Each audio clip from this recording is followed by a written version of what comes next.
A religious battle of epic proportions, now on BBC Two, in a docudrama about two men and their love of Jerusalem.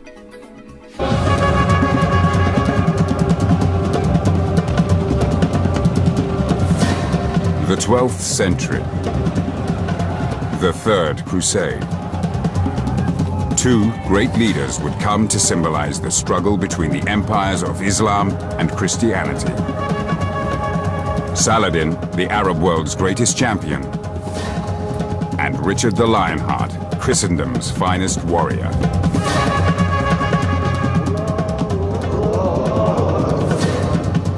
Divided by religion, they would be brought together in holy war. Driven by honor, obsessed with fame and power, Richard and Saladin would ascend into legend, fighting for the sacred city of Jerusalem.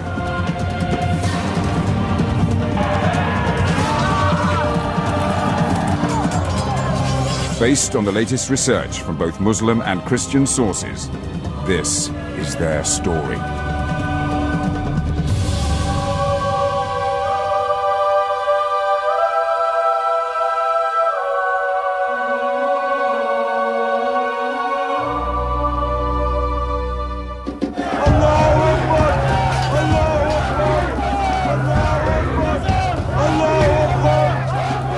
In 1187, a Muslim army battered at the gates of Jerusalem. United behind Saladin, the most powerful commander they'd ever had. For 4 generations, the holy city had been in the hands of the Christian infidel. Now Saladin was poised to reclaim Jerusalem for the Muslim world.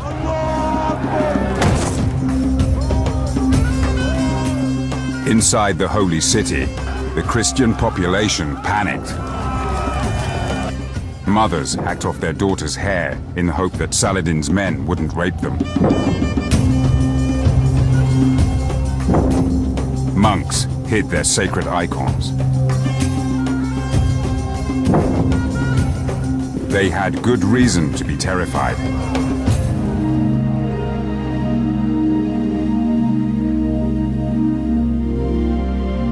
Saladin was driven on by the terrible events of the First Crusade, 88 years earlier. Following an appeal from the Catholic Church, the First Crusaders had ripped Jerusalem from the heart of the Islamic world, slaughtering every living thing in the name of their Christian God. The First Crusader invasion of Jerusalem was horrific. A lot of blood was shed for no reason. The amount of bloodshed was not based on military needs, but rather to create terror.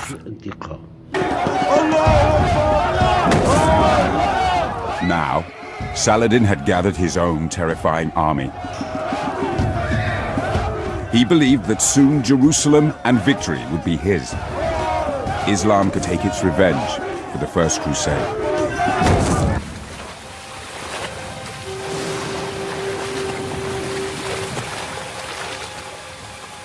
But Saladin knew very little of the remote corner of the world that had spawned the Crusaders.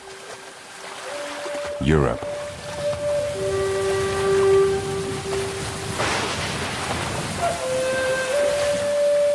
Europe was considered to be a cold, foggy, ambiguous place where people actually didn't have a clear idea how to govern themselves. Their religion wasn't clear to them, and they didn't have a proper culture or civilization.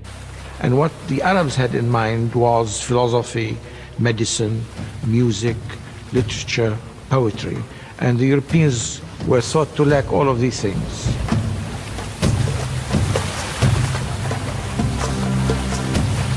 Contrary to Arab belief, Western society was increasingly sophisticated and strong.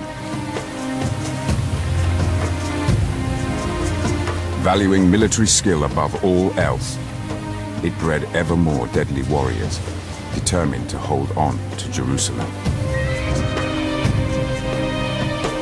The man who would one day be Saladin's nemesis was one of Europe's most proud, feared, and powerful princes, Richard of England. Richard's heroic deeds would one day earn him the title Lionheart. Richard was the member of a fractious, violent family that ruled England and northern France in the 12th century. He was very strong through his bravery, through his astuteness, through his intelligence. He was somebody who was admired and respected throughout the known world.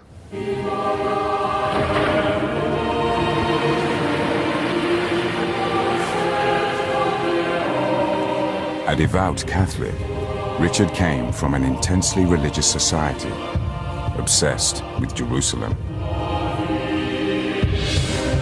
The Holy City was thousands of miles away, but it was the epicenter of his faith. Here, Jesus Christ had lived and died. Since the First Crusade, generations of knights had fought to keep it in Christian hands. It was a deeply felt belief within Christian society at this time that if the land on which Christ had walked, if the city in which he was buried was not in Christian hands, that was an affront to their God, that their God would feel that they had let him down. Also, if Jerusalem was in the hands of men of another faith, the pilgrim route to Jerusalem might be barred for generations unless you controlled that route and the holy city itself.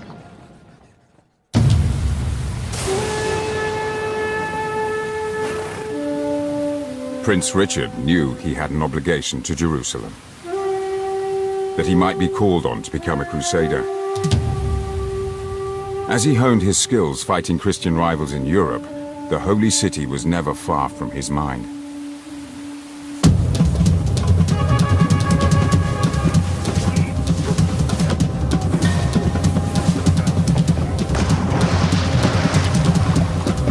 Jerusalem was in Richard's blood.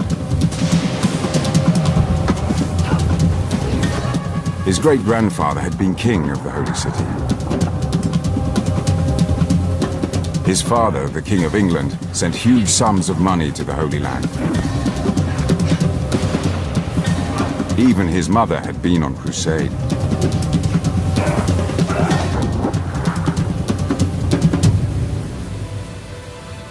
It was natural that Richard would follow in his ancestors' crusading footsteps.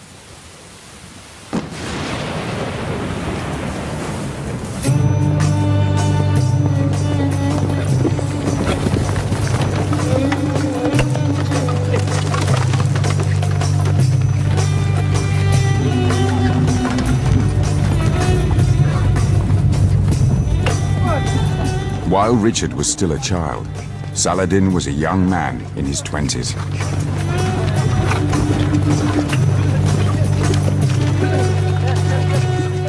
As a polo-playing cavalry officer, he never imagined a future as one of the Arab world's greatest heroes. He wasn't even an Arab. We know that he was born in 1137 in Tikrit, the birthplace of Saddam Hussein. His family were Kurds. He was, to some extent anyway, an ethnic outsider in the lands where he became so powerful.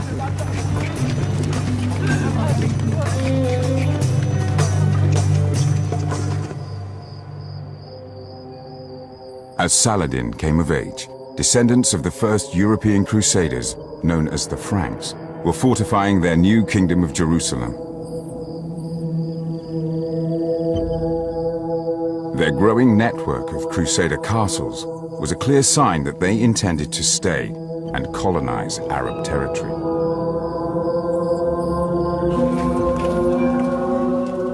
But the Arab world did nothing. It was paralyzed by internal conflicts. There wasn't a unity of purpose in the Arab world. It took the Arabs and the Muslims a long time to work out a formula by which they can actually counterattack. And this didn't happen until after the First Crusade had taken deep roots in society.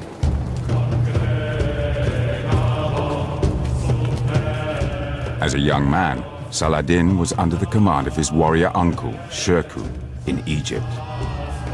In time, Saladin would unite the feuding factions of the Arab world and take on the Crusaders. But like Richard, he began his rise to power, fighting his neighbors.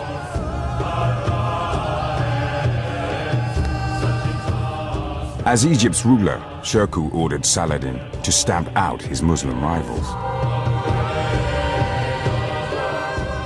An unlikely beginning for Islam's holiest of warriors.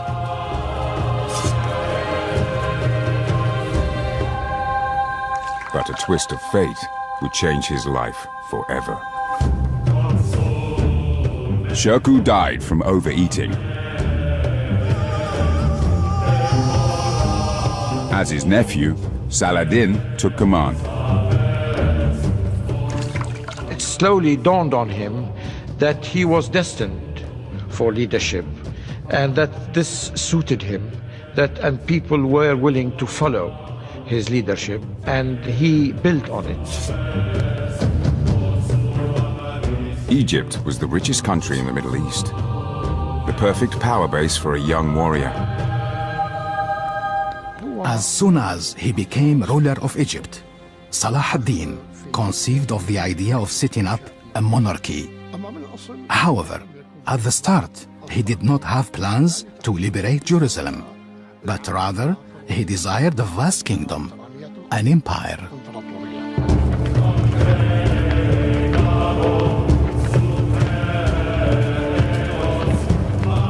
Saladin spent the next decade attacking his Muslim neighbors.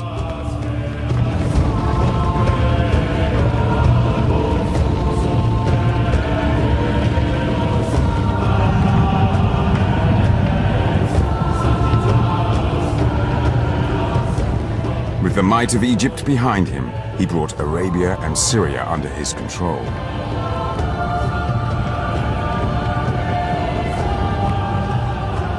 Only a small enclave was left untouched. The Crusader-occupied Kingdom of Jerusalem.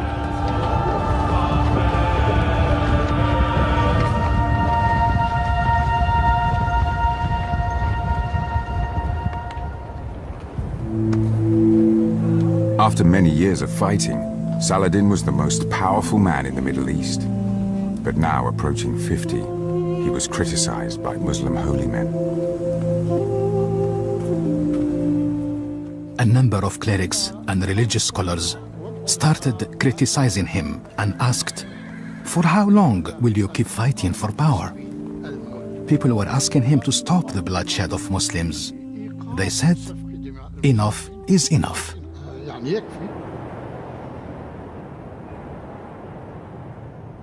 Driven by ambition, Saladin had killed many Muslims on his rise to power.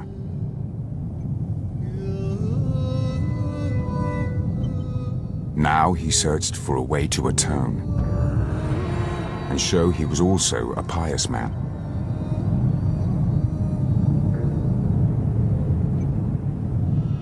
The answer only came to him after a near-death experience.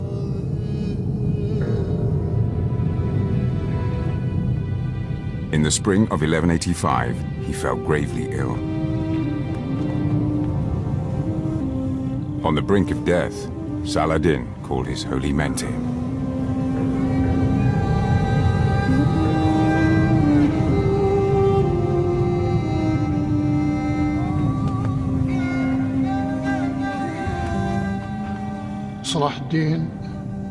Salah ad-Din lived in the religious atmosphere.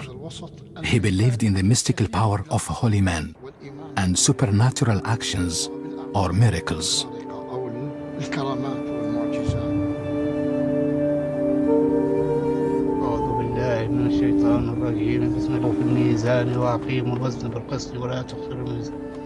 While listening to his holy men read from the Quran, Saladin had a revelation.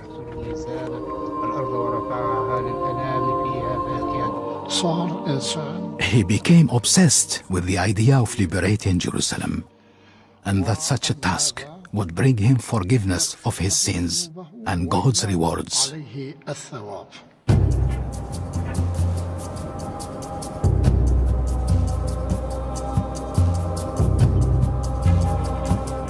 As Saladin began to recover, his belief that God had spared him from death so that he could retake Jerusalem dominated his thoughts.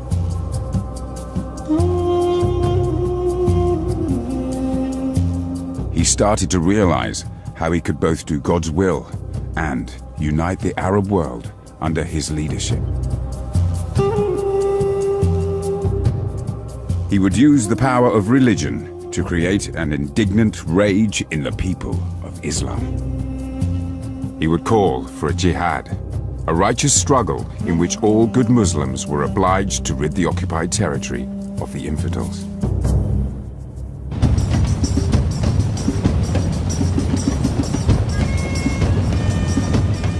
Saladin spread news of his jihad throughout the Middle East. His scribes wrote of a new holy war. Saladin wanted to remind everyone of the importance of Jerusalem to the Muslims.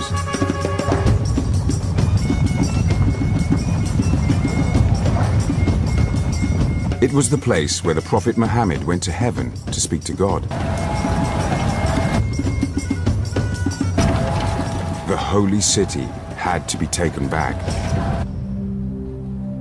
He used religion because that's all they had. This is the culture. So he used what was available to him, and he used it effectively in a positive sense. He wasn't manipulating religion, but there was nothing else. This was the only element which could bring people together and make them feel that there was an ideal they were striving for.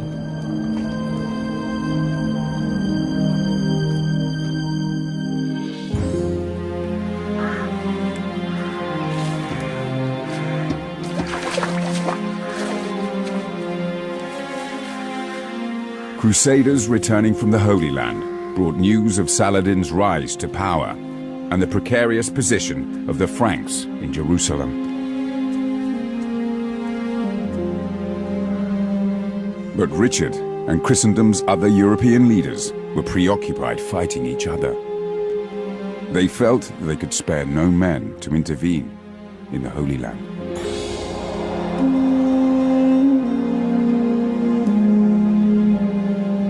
For Saladin, it was the perfect time to act. Once Saladin had built up this confederation of people from Egypt, Damascus, and northern Syria, and created this moral pressure on people to join in his jihad, he then had to deliver. There was an immediacy, a need for him to fight the Christians in 1187. Otherwise, the confederation would break up.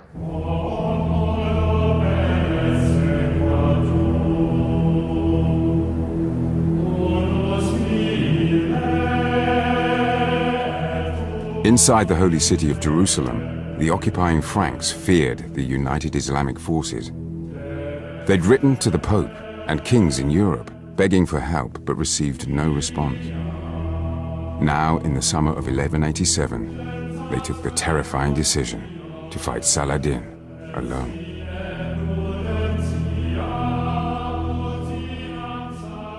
It's not a decision that people took very often in the Middle Ages. To risk a battle against so successful a commander with such great resources at his disposal as Saladin had, meant that you were taking 3-4 times the normal terrible risk. The Franks in Jerusalem put their faith in an extraordinary weapon. A fragment of wood on which they believed Christ was crucified. To medieval Christians, the true cross was imbued with great power.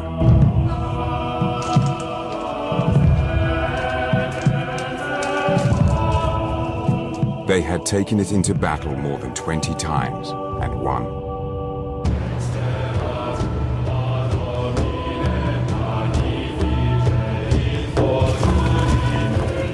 Heartened by the presence of the true cross, the Knights of the Kingdom of Jerusalem marched out to face Saladin.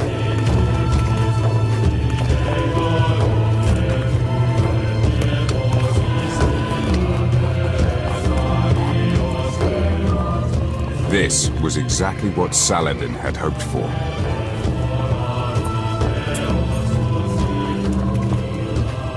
Luring the Franks away from the safety of Jerusalem's walls, he drew them 20 miles into the barren hills of Hattin.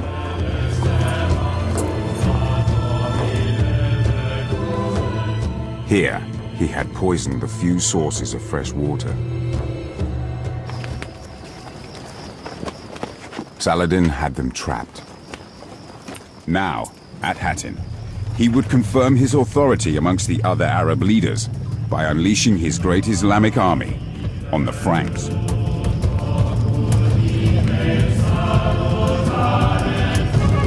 He ordered his troops to attack and torch the Crusader camp. Thousands of Christian knights were slaughtered.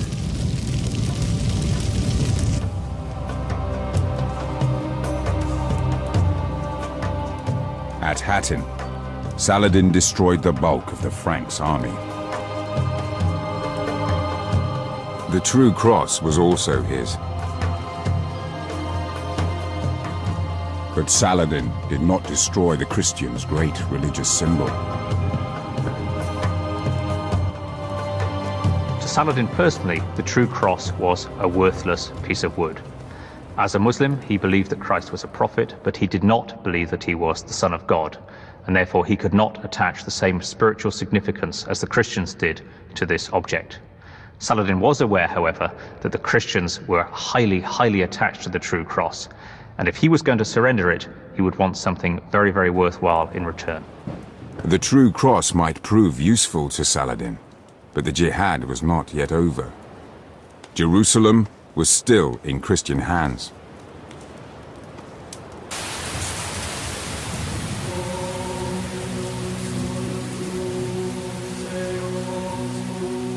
It took 2 months for news to reach Europe from the Holy Land.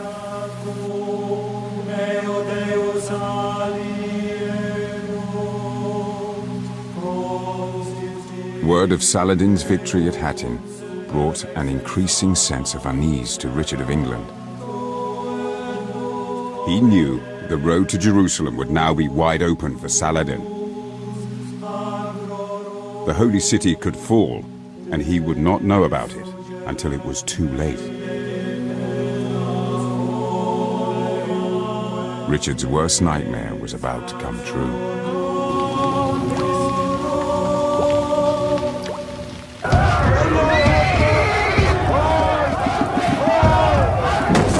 Just weeks after his victory at Hattin, Saladin reached Jerusalem. His defining moment as a holy warrior had come. Salah ad-Din wanted Jerusalem, not just because of the importance of the city to Islam. The message of the first Crusaders had been, liberate Jerusalem from the barbaric Muslims. Salah ad-Din wanted to neutralize that message.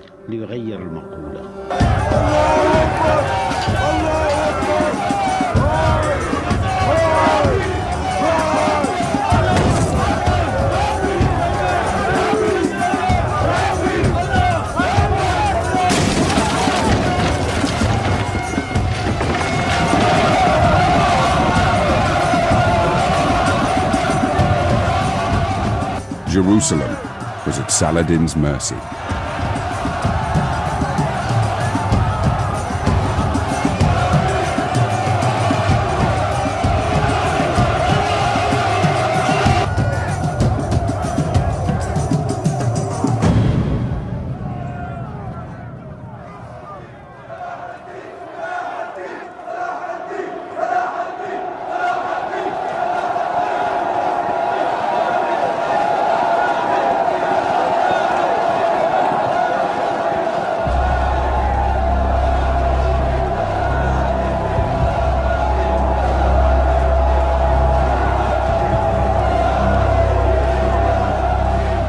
As liberator of Jerusalem, Saladin guaranteed his place in history.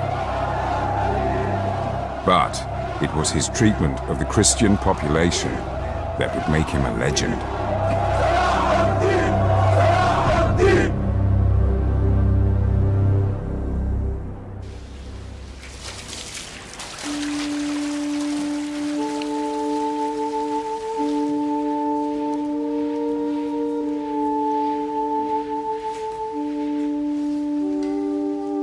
Saladin decided not to cleanse Jerusalem with Christian blood. He preferred rose water.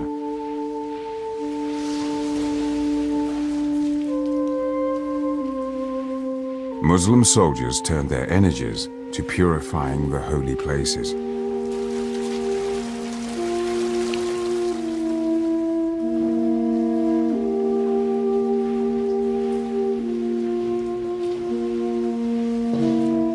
On Saladin's orders, the Christian descendants of the first Crusaders were allowed to live.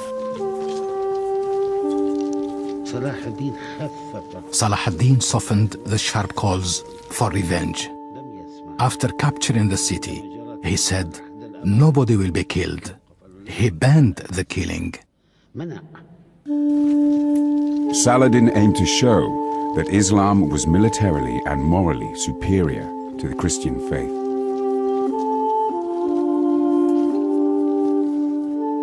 Saladin decided to teach the Crusaders a lesson. That was that when you conquer a city, you show mercy and you show the values of your faith as being superior to those of the enemy. And that was the lesson of Jerusalem in 1187.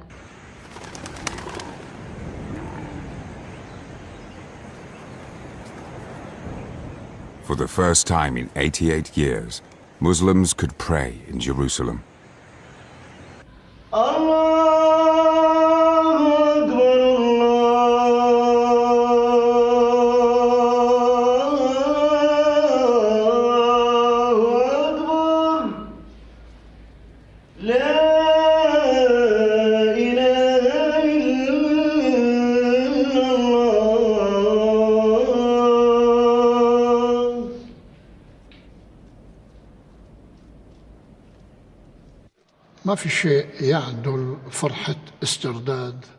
There is nothing comparable with the restoration of an occupied homeland and achieving victory.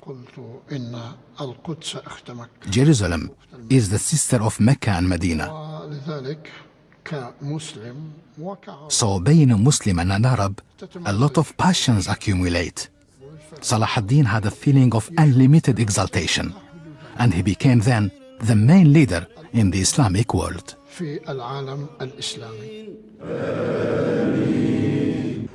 Saladin had achieved his goal.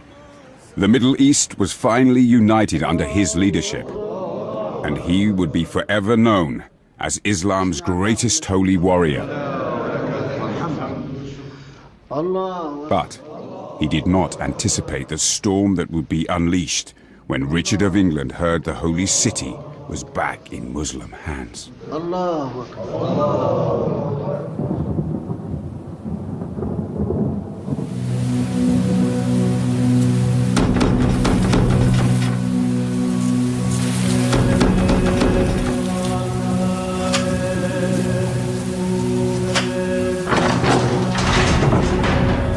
loss of Jerusalem was a disaster for Richard and the Christians in Europe.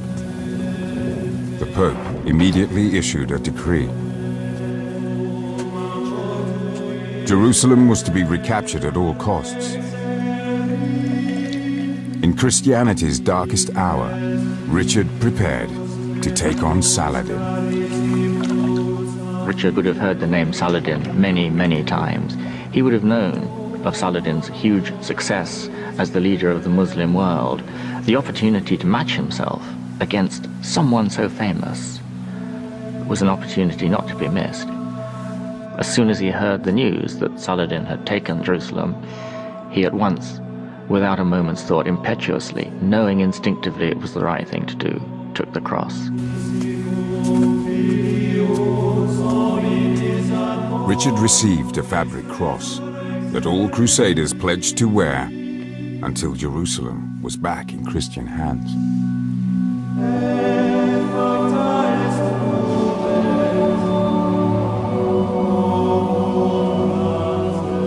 Richard would know that if he could lead a crusade that recaptured Jerusalem, he would go down in the annals of history as one of the greatest heroes of Christendom. this was his time.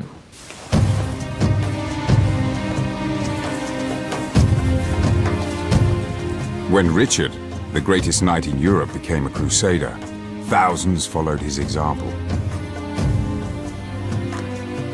Men prepared to leave their families. The crosses sewn onto their tunics, signifying that they were now a part of Christ's army, led by Richard.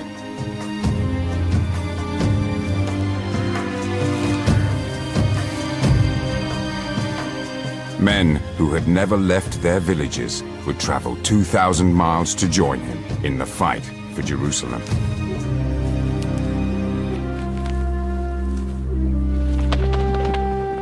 In return, the church would forgive them all their sins, a reward for which many were ready to die. Crusaders embarking for the Holy Land must have felt an enormous mix of emotions. They were leaving their wives, their families. They themselves were going into the unknown. They were going into lands that they hadn't seen or experienced before. They knew from previous crusades you probably had a 1 in 3 chance of dying or not coming back. So great fear, and also a sense of moral right. They felt crusading was a good purpose.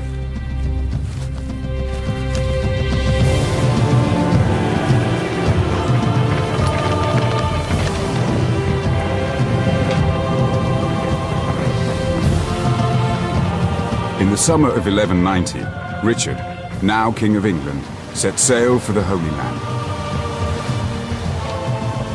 Richard had spent a fortune on provisions. It was said he would have been prepared to sell London to aid Jerusalem.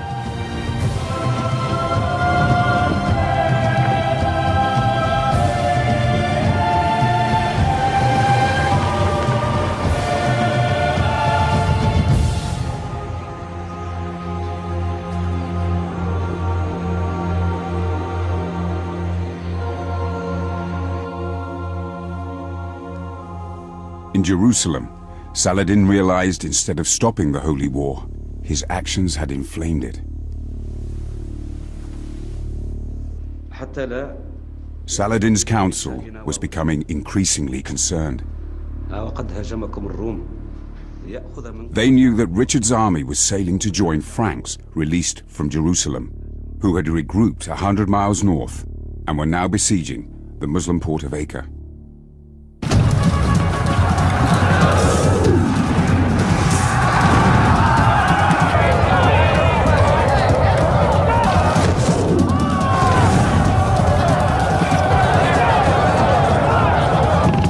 Acre was the key port in the eastern Mediterranean. If the Christians could seize it, they would secure a bridgehead into the Holy Land.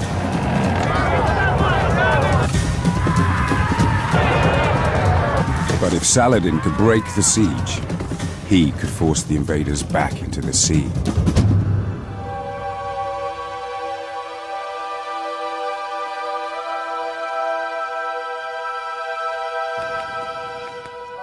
When Saladin arrived at Acre, he ordered his army to surround the Christian besiegers. But the Crusaders were too deeply entrenched for him to win another dramatic victory.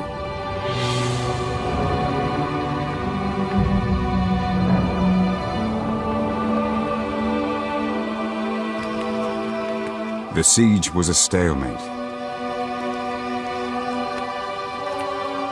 Now Saladin decided to starve the Christians into submission.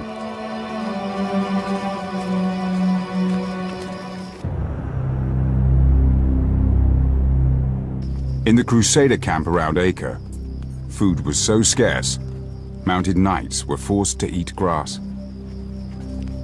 They had already eaten their horses.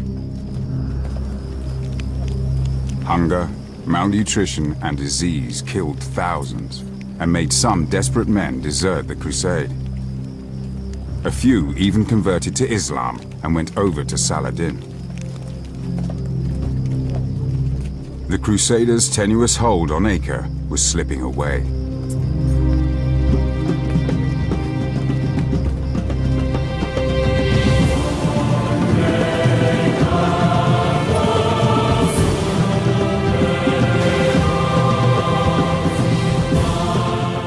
months at sea, in May 1191, Richard, King of England, sighted the Holy Land for the first time.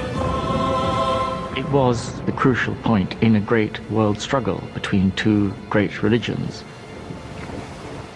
As Richard sails to it, we get a description of him looking at the tents, seeing where Saladin's lines are, assessing the strength of the walls, already the soldier, planning what he will do next. He approached Acre not as a pilgrim, but as a commander.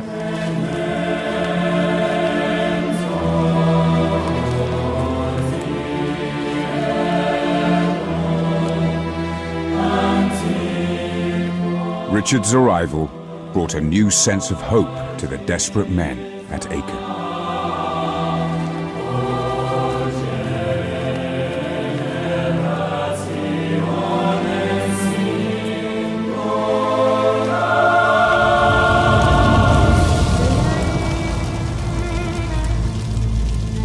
The starving Crusaders lit fires in honor of their new leader.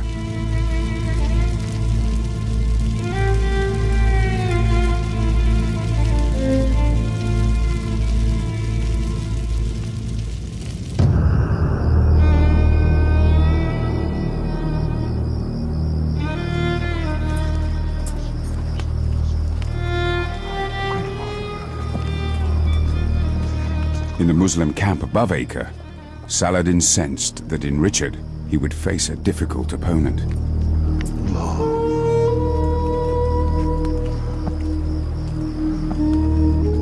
The King of England's reputation as a formidable warrior preceded him.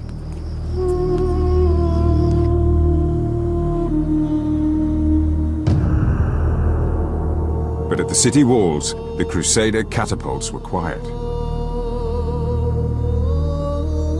Richard was ill with the deadly camp fever and incapable of fighting. He was confined to his sickbed, but Richard knew there were other ways of winning a war. One of the first things he did was to send a message to Saladin saying, "Can we have a summit meeting? Let's you and I meet face to face and sort this out." Now, no crusading commander had ever done anything like this before. It was unprecedented. Richard sought to establish a personal relationship with Saladin to try and win the war with diplomacy.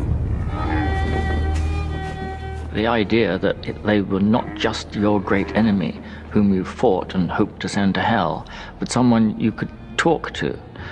Partly it's Richard's belief that he could persuade people. If only he could meet them and talk to them, then he could get through to them. They could bring an end to the whole business of the crusade on terms that suited Richard by talking to Saladin himself.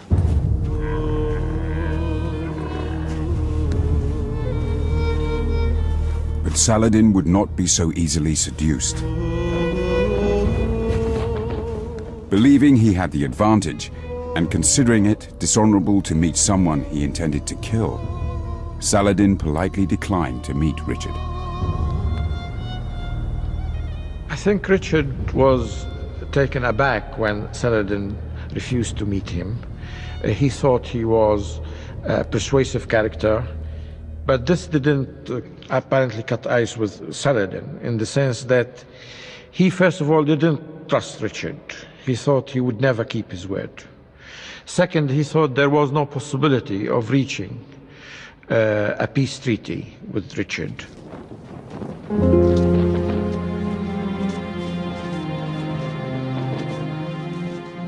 Early attempts at diplomacy failed, but Saladin decided to show Richard that he followed the chivalric code as well as any Christian knight.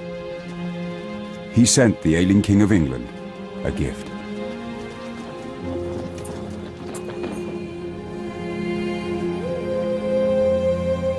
Saladin was proud of his reputation as a generous man. He had already given away thousands of horses to his troops at Acre.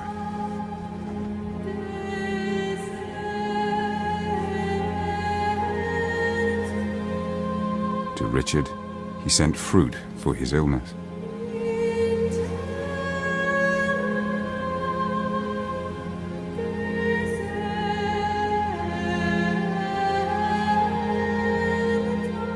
It seemed as if Saladin was impatient for Richard to recover.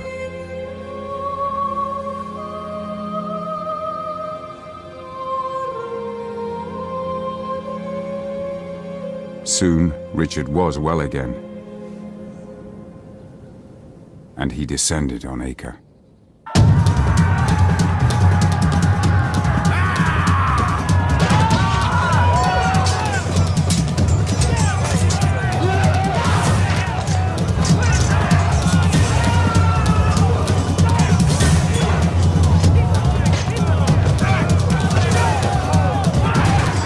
In Richard, the Muslim defenders faced a new kind of leader who fought from the front, risking his life alongside his troops. He seemed unstoppable.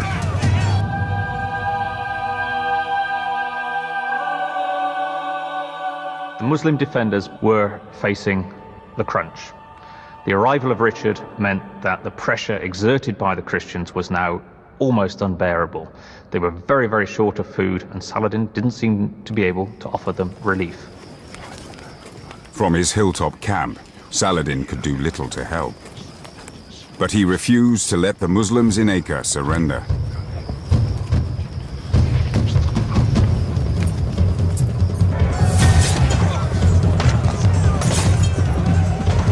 Richard's onslaught continued.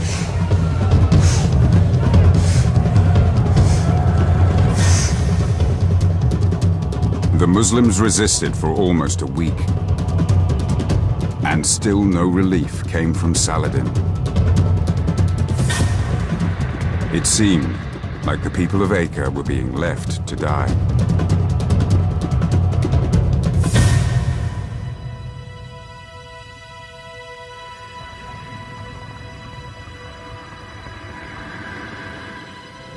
Eventually, without Saladin's permission, they gave up the fight. In the end, they forced his hand. They forced him to surrender the city. And this wasn't to his liking, but at the same time, everybody was exhausted. His resources were running out. He couldn't actually keep paying everybody. And he was forced to surrender Acre, at the same time regret the fact that he had to do so. Saladin had enjoyed decades of loyalty and success. But now, against Richard, his authority was beginning to unravel.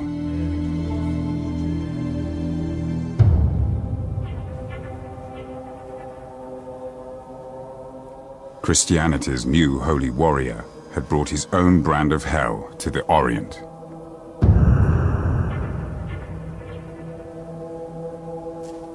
It was at Acre that Richard, King of England, earned the title Lionheart.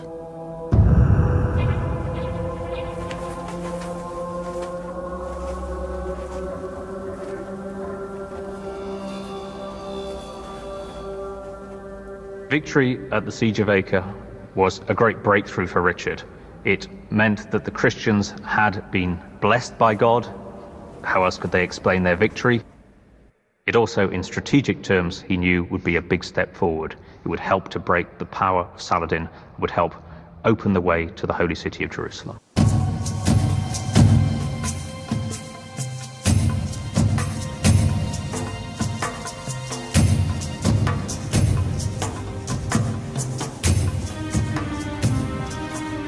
With the Muslim-held port of Acre back in Christian hands, Richard the Lionheart, King of England, had completed the first stage of his quest for Jerusalem.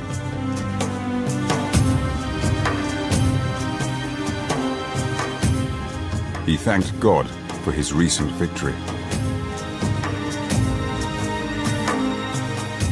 But now, instead of marching on the holy city, he found himself guarding 3,000 Muslim prisoners in Acre's dungeons, taken hostage after the battle. He sent envoys to Saladin's camp to negotiate for their release.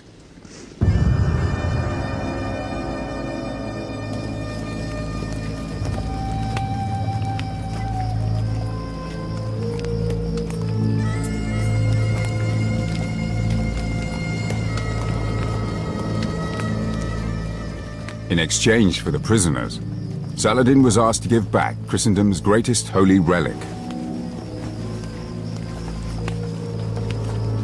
the so-called True Cross, which the Muslims had captured 4 years earlier.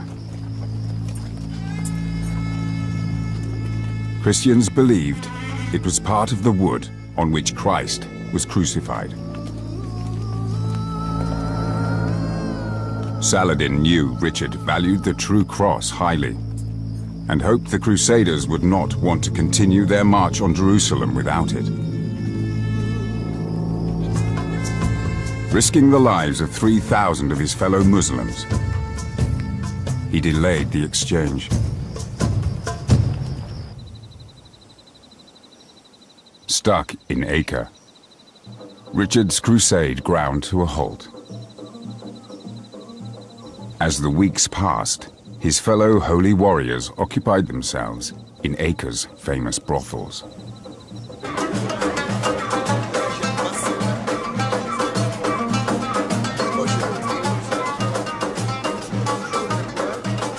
Crusaders from across Europe had vowed to fight for Jerusalem and the True Cross, and act piously in the land of Christ. But every day Saladin spun out the negotiations, the Crusaders behaved less and less like holy warriors.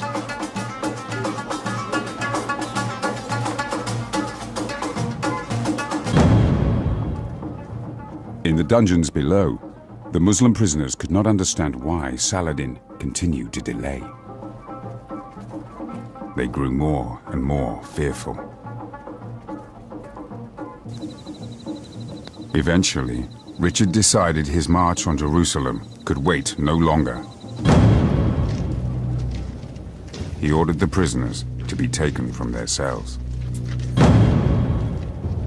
They couldn't just stay at Acre, as month succeeded month, waiting perhaps endlessly. To leave so many fighting men in captivity in Acre would have entailed money. A great many men would have to guard them. This, he calculated, was a cost that he could not bear. In the end, he has them slaughtered.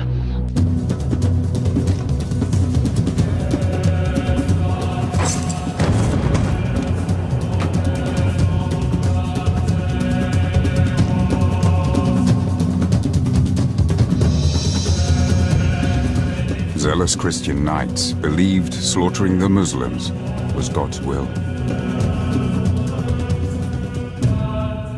Richard had agonized over whether to kill the prisoners. But in the end, he felt Saladin gave him no choice. Richard's decision went against all conventions of the time. His crusaders executed the Muslims in full view of Saladin's troops. According to the codes of warfare in the Middle Ages, you simply captured prisoners and exchanged them or ransomed them. You never killed them. They're supposed to be worth something.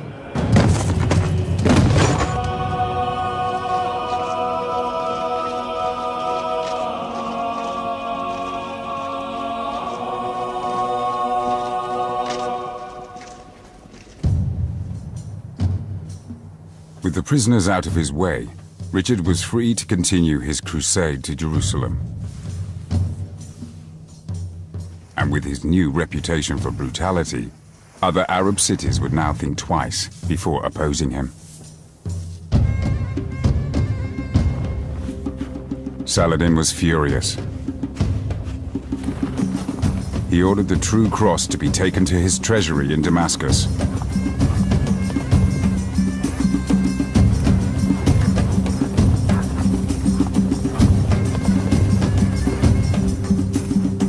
The relic was lost to Christendom forever.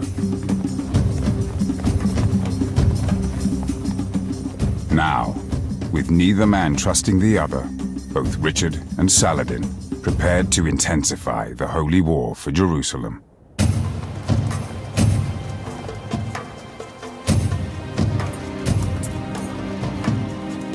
In the autumn of 1191, Richard began his march towards the Holy City.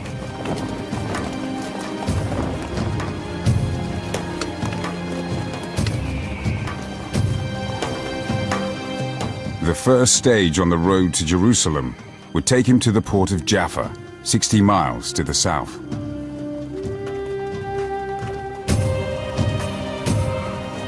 Richard knew he would need to march through Saladin's territory to reach Jaffa, but the port was key to his crusade. Saladin knew, as they knew, that if they once held Jaffa, they would have a bridgehead, the most convenient bridgehead for the march inland to Jerusalem. Saladin was determined, if at all possible, to stop them taking Jaffa. Saladin's army shadowed Richard's march.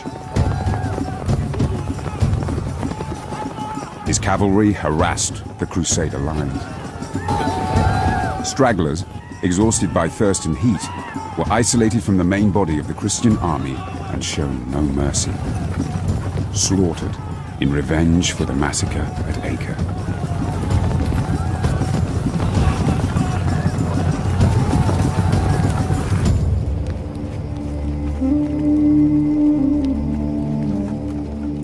By night, the full force of the treacherous situation the Crusaders found themselves in hit home.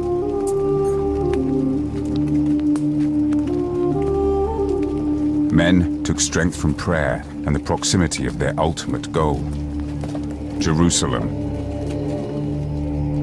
Richard knew he risked everything, exposing almost all the Crusader forces to the perilous march.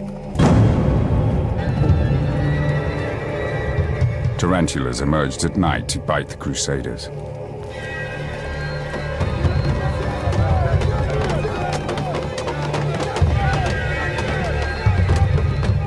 Terrified men beat shields to drive the vermin away.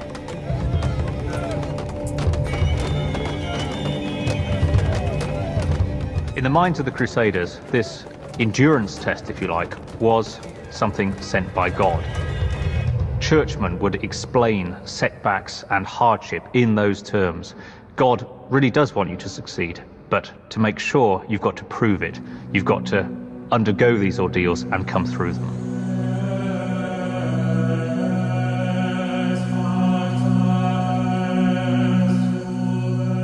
Richard expected the greatest test was yet to come. An all-out attack by Saladin.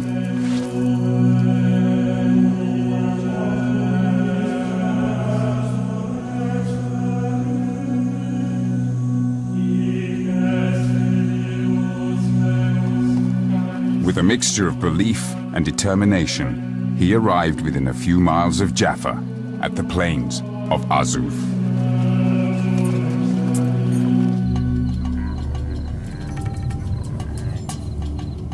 At Azuf, Saladin intended to stop Richard with an all-out attack.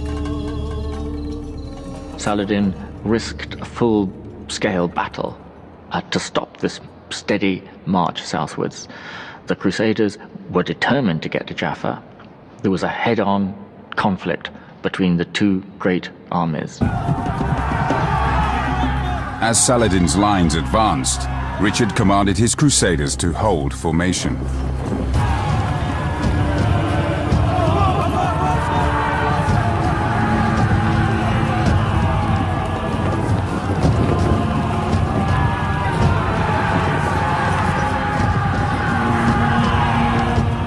Then, against Richard's direct order, two knights seeking glory broke ranks.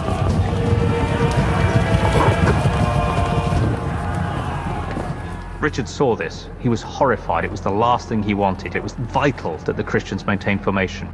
Yet, he reacted to it. He saw that if this charge took place, the Christian force would be fragmented. He needed to keep his men together. And immediately he said, right, okay, if they've gone, we'll all go. And he ordered a general charge.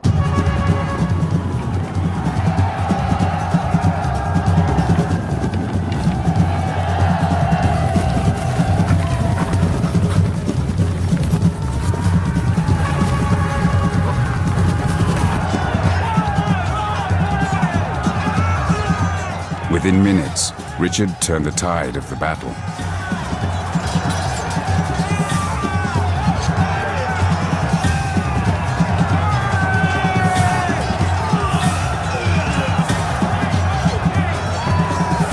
To the Muslims, the King of England seemed to possess superhuman power.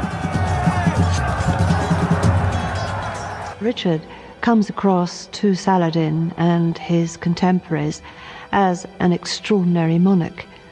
He's described as an extremely courageous and clever warrior. The Muslim army fled in confusion from Richard's ferocious attack.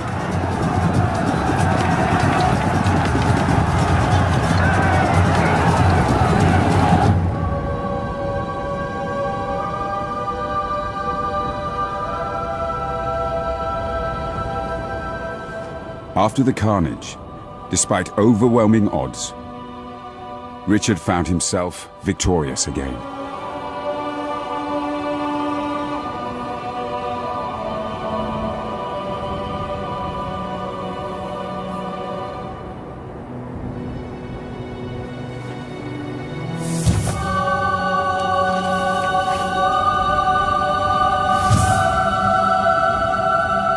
By taking the city of Acre, the city which had dominated, as it were, world news for the last 2 years, and then winning the Battle of Arsuf, Richard had, within a short space of time, destroyed the reputation that Saladin had built up over several decades of being an unstoppable, successful politician and soldier. With Saladin now defeated, Richard entered Jaffa unopposed.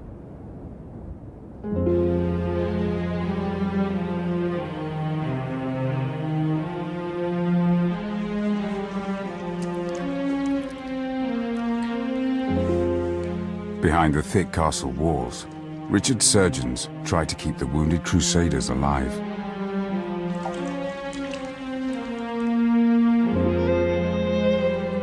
Many of these exhausted men would now be expected to march inland to Jerusalem. Hundreds had fallen, and every death made Richard's quest more and more difficult.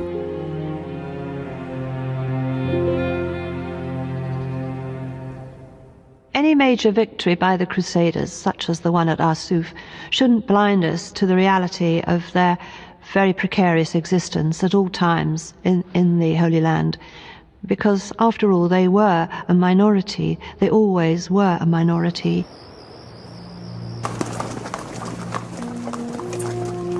Inside Jaffa, Richard began to realize how vulnerable his crusade was.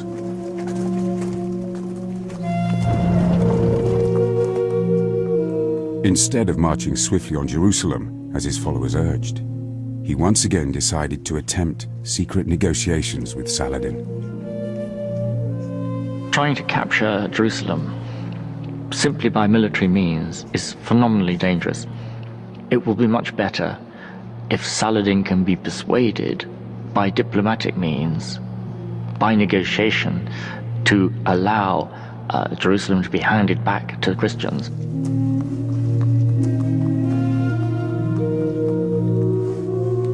Richard wrote a private letter appealing to Saladin's famous generosity.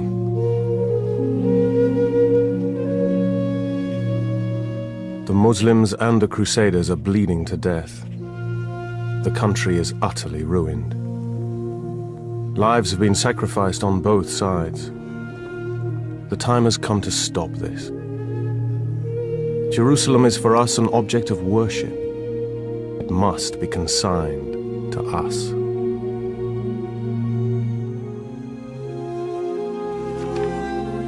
But the holy city was also sacred to Muslims.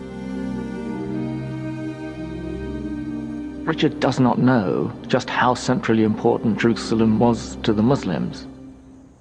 He probably overestimates his ability to persuade Saladin to give up this city, thinking it doesn't mean so much. Saladin has to dissuade him, persuade him. I know Jerusalem means as much to us as it does to you.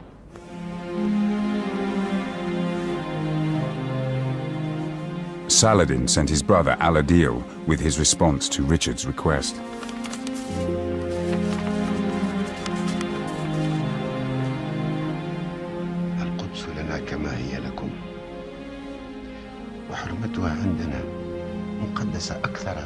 Jerusalem is ours as much as yours.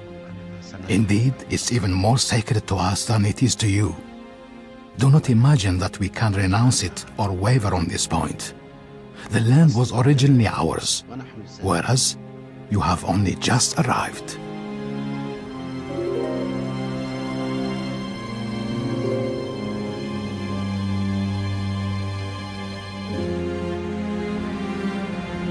Jerusalem was a sacred Islamic site, where the Prophet Muhammad ascended to heaven. Saladin would never give it up. His status in the Arab world depended on retaining it. But he was completely unprepared for what happened next.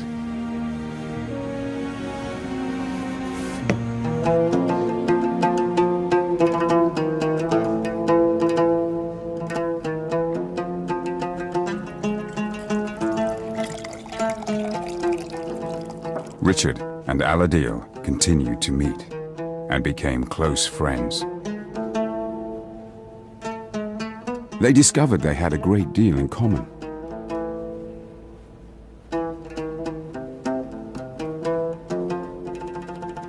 Men like Richard and Al-Adil both believe they have been born to rule, to lead armies, to enjoy hunting, to enjoy hawking, to enjoy fine horses, to enjoy music.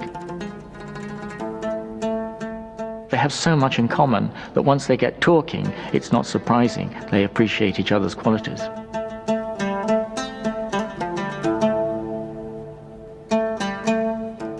Richard began to call Al-Adil brother and knighted his son as if he were a European prince. The massacre at Acre seemed a distant memory.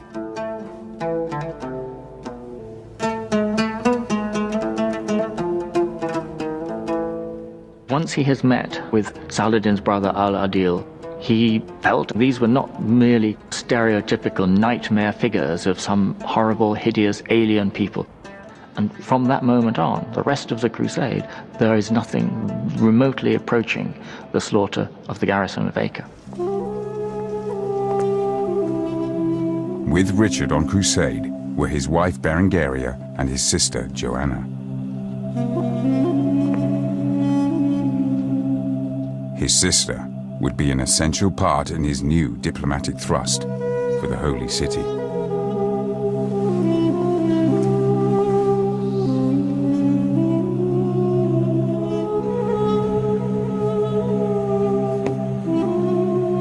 Al-Adil sent a letter to Saladin outlining a radical new peace proposal.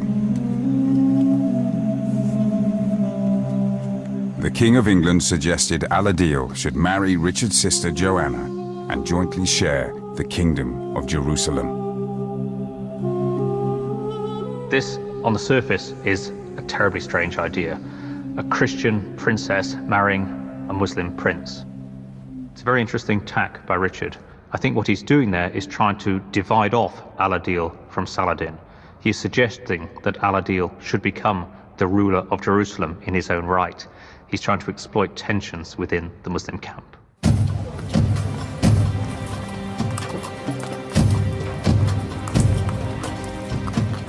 Richard the Lionheart was happy to negotiate with Al-Adil, but he neglected to consult Joanna. Joanna refused to marry a Muslim.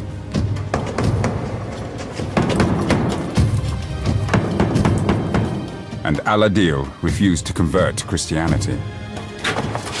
The wedding was off. She was a divorced woman in the first place. She hoped to marry some kind of Christian count. She didn't want to become part of a Muslim family. And she knew that this was simply a straightforward political proposal. When Richard's secret dealings with the Muslims were revealed, his fellow crusaders were scathing.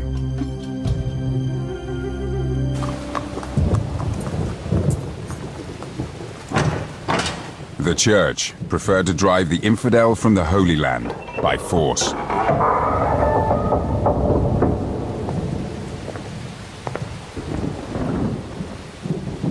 Richard had little choice but to heed the demands of his increasingly impatient army. Reluctantly, he prepared to face the dangers of the treacherous winter road to Jerusalem.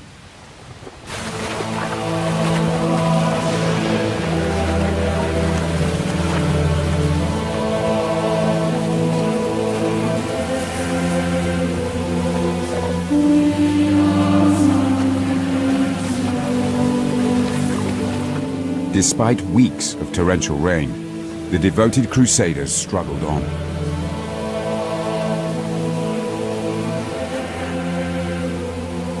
But the nearer Richard got to his goal, the more worried he became.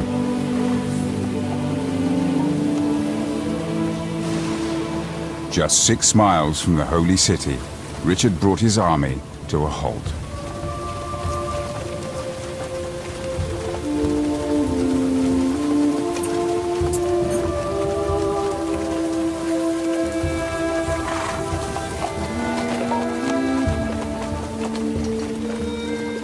He held council with a group of local knights who had made the Holy Land their home and were concerned about the long-term future of the Crusader kingdom of Jerusalem.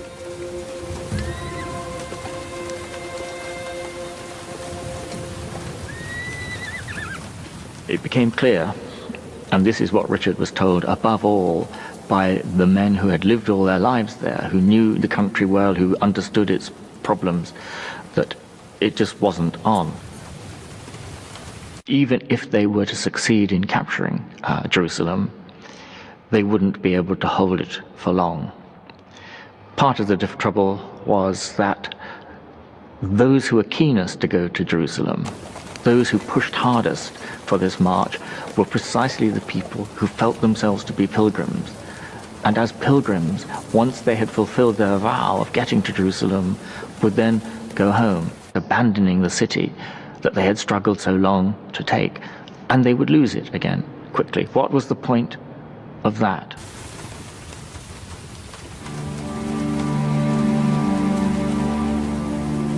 Richard could see no point in pressing home the attack, only to lose Jerusalem a few months later.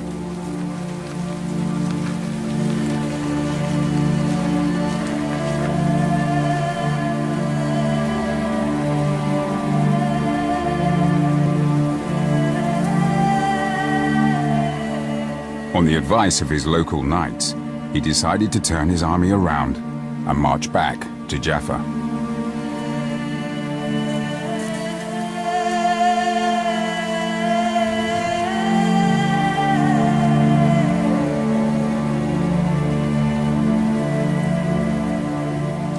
The idea of not going to Jerusalem provokes outrage and uproar in the Crusader army.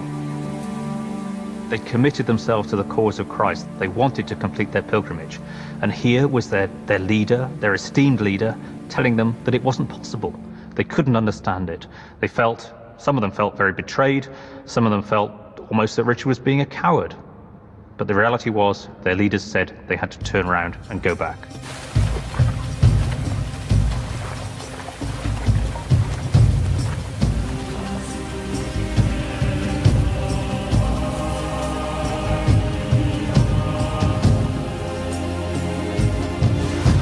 Their hopes shattered. Many pilgrims died of exposure.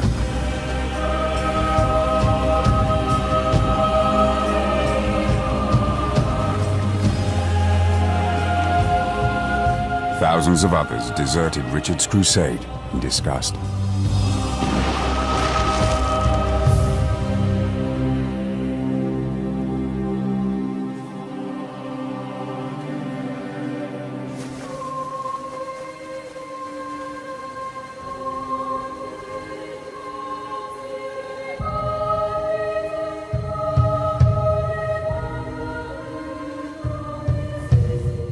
In Jerusalem, Saladin gained little political capital from Richard's retreat.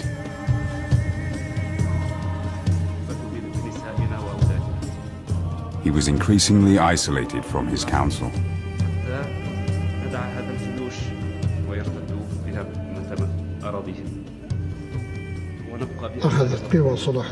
Salah ad-Din's power started declining.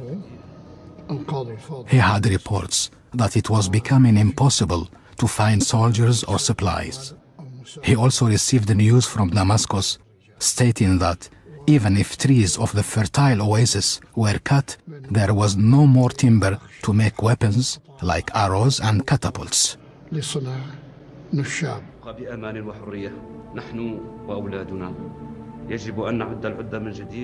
As time passed, Saladin became more and more vulnerable. It was becoming increasingly clear that if Richard tried to attack Jerusalem again when the weather improved, the holy city would be almost impossible to defend.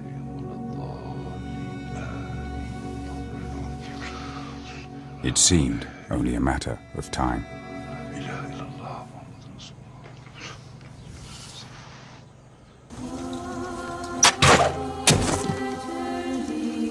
In Jaffa, Richard attempted to rally his troops after the bitter disappointment of the failure to reach Jerusalem.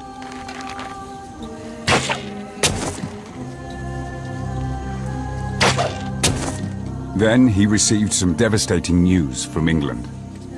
His brother, Prince John, was attempting to seize power from Richard in his absence. Richard was urged to stop the crusade and return to England to fight for his crown.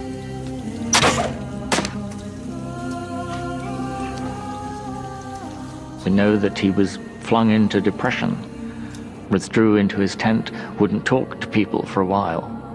Must have been a very difficult decision to have to take. If I stay here, I may not be able to take Jerusalem. And if I stay here trying to do the impossible, maybe I will lose my kingdom back home. If I give up Jerusalem and head straight back to counter my treacherous little brother John, it may be that I shall get there too late and he will have taken over anyway. And I shall have abandoned Jerusalem. What does anyone do in that situation? Either way, probably you're going to get it wrong. The hopes of thousands of crusaders rested on Richard's decision. All were desperate to receive the divine salvation the holy city offered. Richard's chaplain approached the king's room.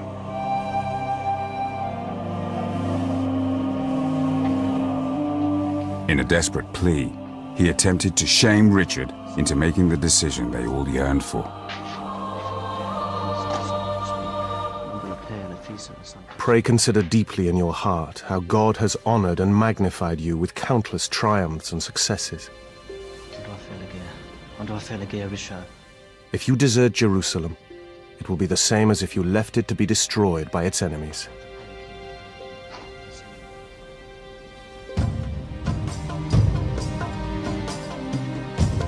As the weather improved, Richard's inaction threatened his reputation as a holy warrior. It seemed he had little choice but to make one last advance on Jerusalem. He had to risk it, even though he must have known it was probably impossible. But not to try it when the moment came would have been a moral cowardice which he did not think he was capable. As Richard's army approached Jerusalem for the second time, Saladin met with his council of emirs. This time, they felt certain Richard would crush them.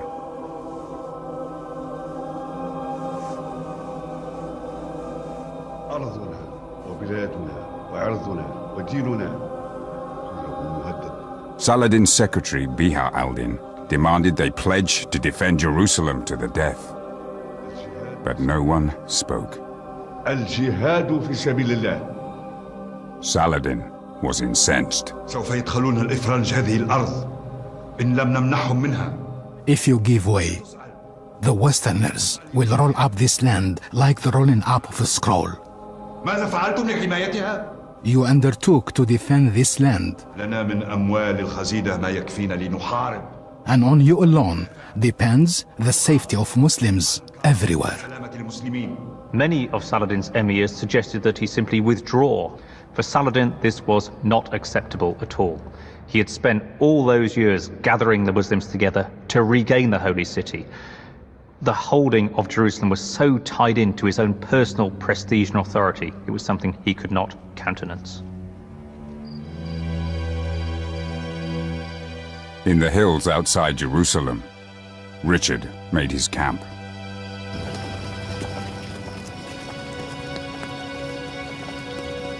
Crusaders prepared for martyrdom.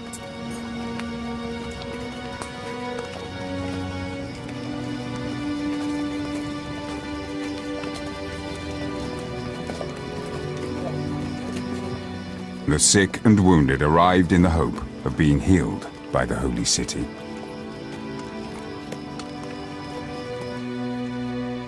Richard was tantalizingly close to his ultimate goal. But on the eve of battle, he was haunted by the fear of failure.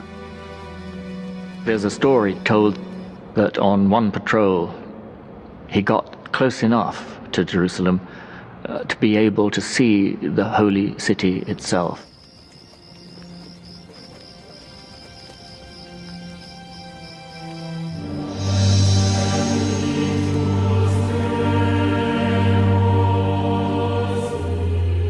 Beholding Jerusalem only added to Richard's dilemma.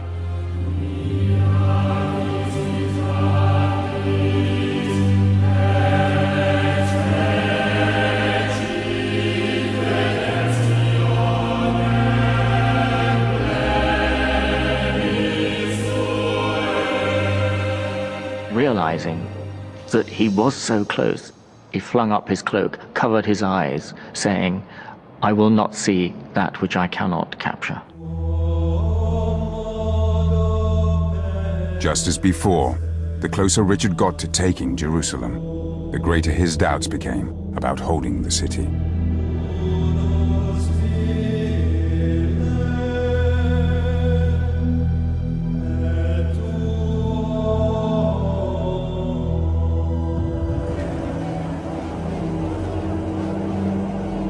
Inside Jerusalem, Saladin was also kept awake by his fears. When he conquered the holy city, Saladin had allowed the Christian population to live, but he suspected Richard would not be so generous. The terrified Muslim population knew Richard had massacred the people of Acre. They feared they would be next.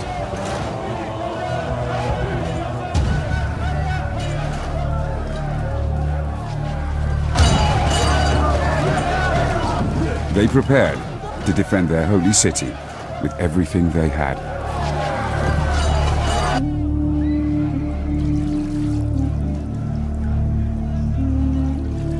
In the middle of the night, Saladin met his secretary Biha al-Din, who gave him some advice. Your Highness is weighed down with anxiety. Earthly means are useless. You can only turn to God Almighty. Perhaps God will take pity on you and answer your petition.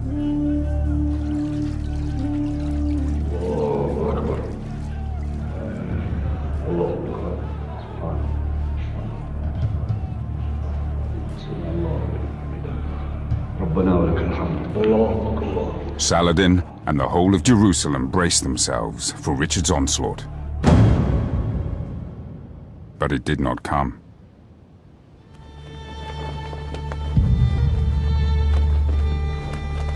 The Crusader camp was deserted. On the verge of achieving his goal, once again Richard had ordered his men back to the coast.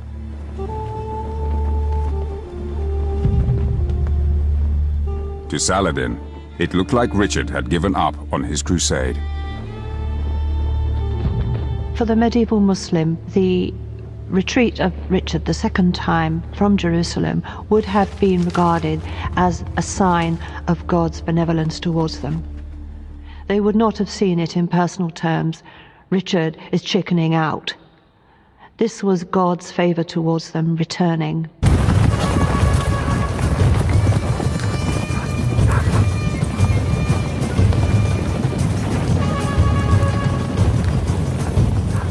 Richard had retreated to Acre.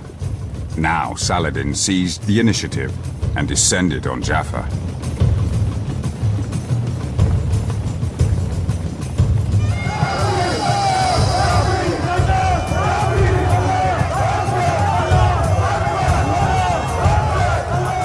The port was quickly overrun.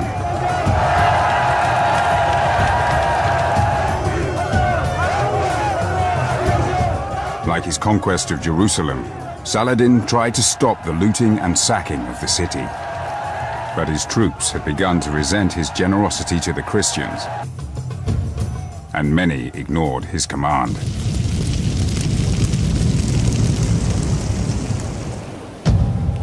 Worse news was yet to come for Saladin.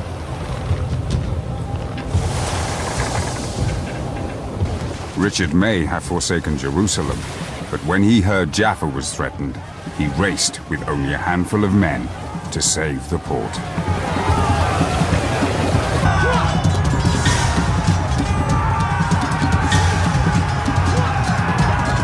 Richard mowed down everyone who dared challenge him.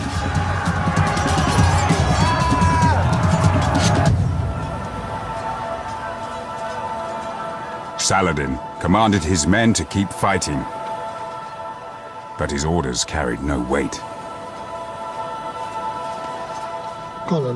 His top-ranking officer said to him, "Let your bastards who prevented us from looting go and fight him."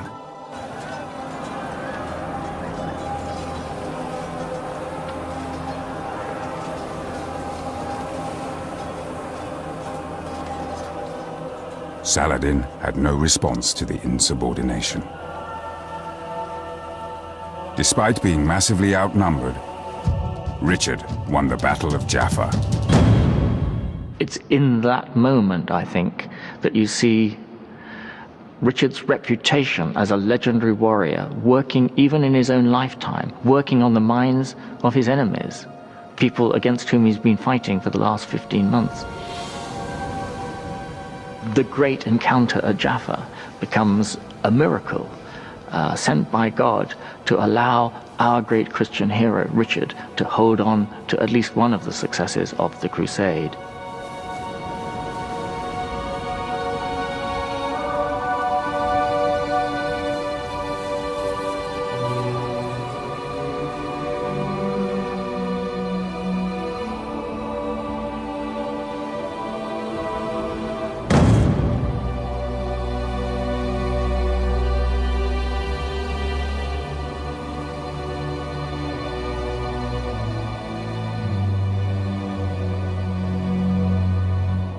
With Richard sick from exhaustion, neither man could continue.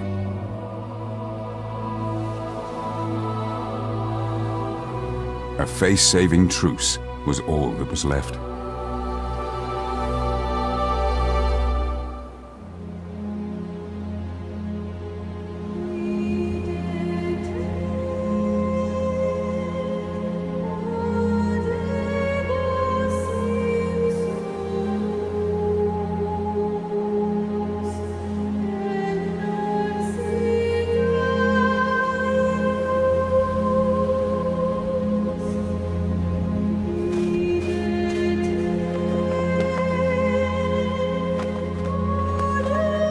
At Jaffa, Richard had saved his reputation as a holy warrior, but his crusade was over. The ultimate prize, Jerusalem, would never be his. Under the treaty, Richard kept control of Jaffa and Acre and a stretch of the coast, but the holy city and everywhere else remained in Saladin's hands.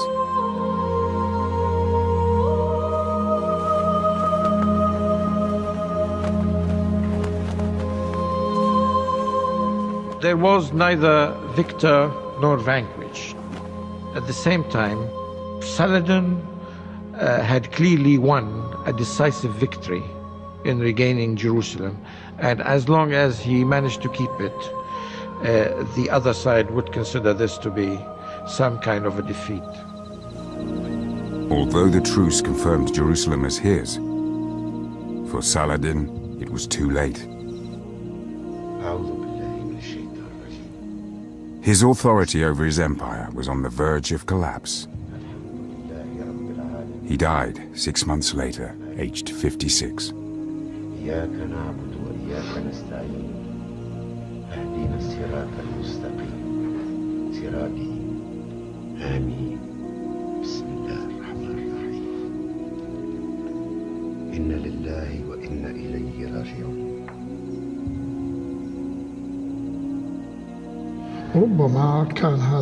The treaty might have contributed to his death. He could not tolerate what had happened. In many cases, when a hero collapses, then either he commits suicide or he dies under the stress of what he's been through. Richard left the Holy Land in 1192. He had marched on Jerusalem twice and failed. Thwarted by his own caution, as much as by Saladin.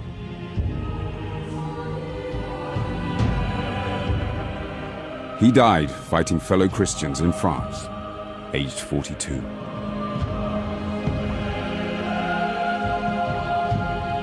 Even though Richard did not manage to recapture Jerusalem for the Christians, his reputation was made. On the international stage, he had fought with honor, with glory, and with a large amount of success. Everybody recognized that. The Christian world, the Muslim world. His status moved to a new level. He became the standard which kings and warriors should aspire to. Richard and Saladin gave everything for love of Jerusalem. Even in Europe, Saladin gained a glowing reputation. In the first guide to Christian chivalry, he was the leading example. Saladin is the most famous Muslim in the whole world, after the Prophet Muhammad, of course. His legacy is with us even today. He symbolizes virtue, magnanimity, and generosity, and was a worthy person for medieval Europe to admire. Richard and Saladin never met, but their epic struggle set the tone for religious conflict for centuries to come. In their own lifetimes, chroniclers imagined how unstoppable they would have been if they had worked together. Putting aside sins, if anyone could give Saladin's noble qualities to King Richard, and his to Saladin, then the whole world could not furnish two such princes.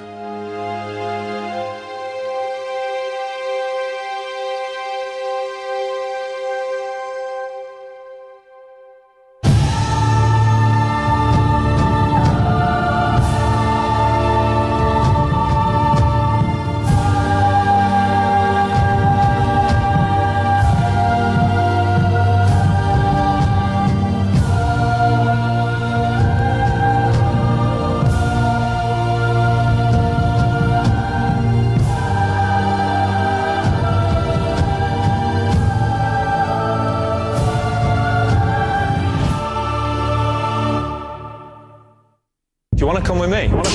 Backwards or forwards in time? Forwards. This is the day the sun expands. Welcome to the end of the world.